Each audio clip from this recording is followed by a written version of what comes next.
नमस्कार, सुजस बुलेटिन में आपका स्वागत है। मैं हूं आपके साथ दीपाली माथुर। नजर डालते हैं आज की हेडलाइंस पर। जल संचय जन भागीदारी अभियान 2.0 की प्रगति के संबंध में बैठक। मुख्यमंत्री के नेतृत्व में राजस्थान में जल संरक्षण के कार्यों को मिली नई गति। प्रदेश में वंदे गंगा जल संरक्षण जन अभियान का द्वितीय चरण होगा शुरू। 25 मई से 5 जून तक संचालित किया जाएगा अभियान का द्वितीय चरण। मुख्यमंत्री ने पुष्कर में हनुमंत कथा का किया श्रवण। सनातन संस्कृति के संरक्षण एवं संवर्धन का दोहराया संकल्प। केंद्रीय जल शक्ति मंत्री श्री CR पाटिल ने नई दिल्ली में वर्चुअल बैठक में जल संचय जन भागीदारी अभियान 2.0 की समीक्षा करते हुए राजस्थान के सभी जिलों और शहरी निकायों को बारिश के पानी की रिचार्ज क्षमता सुनिश्चित करने तथा जन भागीदारी सुनिश्चित करने का आह्वान भी किया। इस दौरान उन्होंने मुख्यमंत्री श्री भजनलाल शर्मा के नेतृत्व में प्रदेश की जल संरक्षण पहलों की सराहना की। विशेषकर डूंगरपुर जिले के नदी संरक्षण कार्य को अनुकरणीय बताया तथा राम जल सेतु लिंक परियोजना को राजस्थान के लिए वरदान करार दिया।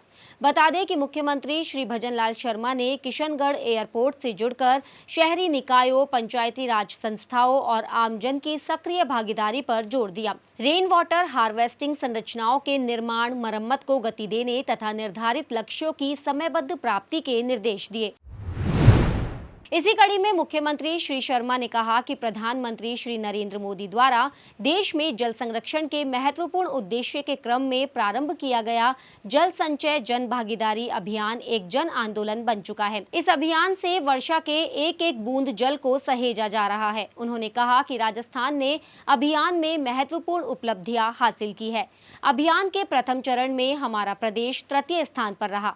बाड़मेर एवं भीलवाड़ा जिलों ने उत्कृष्ट प्रदर्शन किया, जिन्हें केंद्र सरकार ने सराहा और पुरस्कृत भी किया।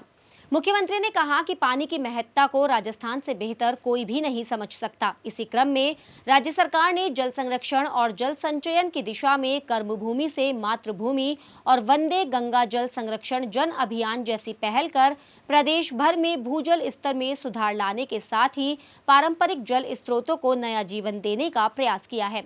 इन अभियानों के माध्यम से प्रदेश भर में जन चेतना आई है, जिसमें आगामी समय में सुखद परिणाम सामने आएंगे। श्री शर्मा ने कहा कि राज्य सरकार वंदे गंगा जल संरक्षण जन अभियान के द्वितीय चरण की शुरुआत गंगा दशहरा यानी 25 मई को शुरू करने जा रही है, जो 5 जून को पर्यावरण दिवस तक संचालित होगा।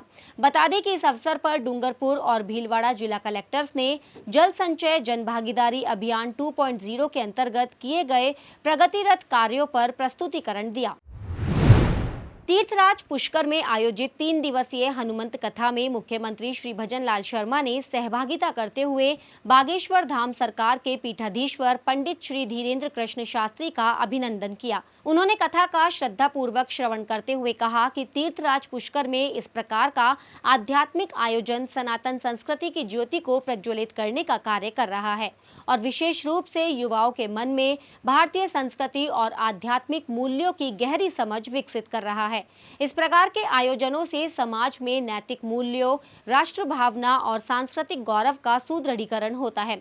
बता दें कि इस दौरान मुख्यमंत्री श्री शर्मा ने पुष्कर स्थित विश्व विख्यात ब्रह्मा मंदिर में विधि विधान से पूजा अर्चना कर प्रदेशवासियों की सुख समृद्धि और खुशहाली की कामना की।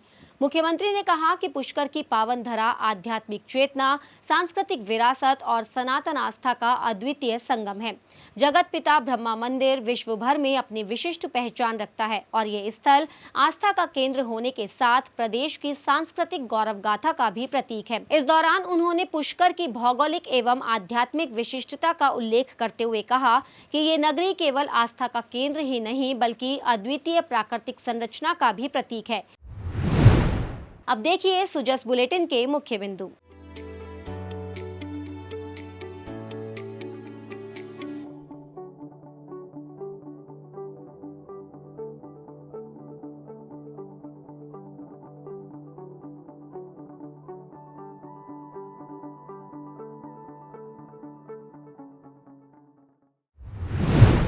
सुजस बुलेटिन में फिलहाल इतना ही। फिर होगी आपसे मुलाकात, तब तक के लिए नमस्कार।